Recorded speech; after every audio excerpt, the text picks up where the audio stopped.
So how did the newspapers display the end of the war? So the way in which the war was presented within news media after the war can be likened to a sigh of relief. So the celebrations of the victory were posted Australia-wide within Australian newspapers. The celebrations clearly display the way Australian population was feeling about the war.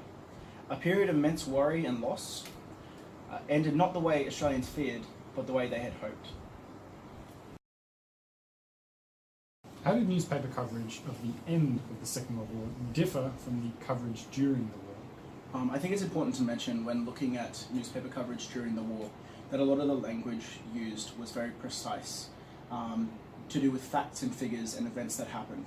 This can be starkly contrasted with the end of the war, where it was surrounding a communal understanding of Australia's loss, pain, and relief at the end of the war. This can be demonstrated from the informal celebrations being shown on the front page of newspapers around Australia.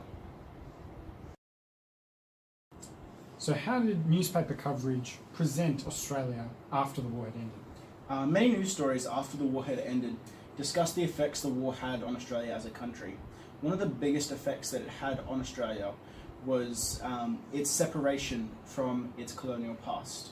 Being 44 years old at the conclusion of the war, Australia finally stepped away from its colonial past towards its own identity, surrounding the communal experiences the war had given Australians.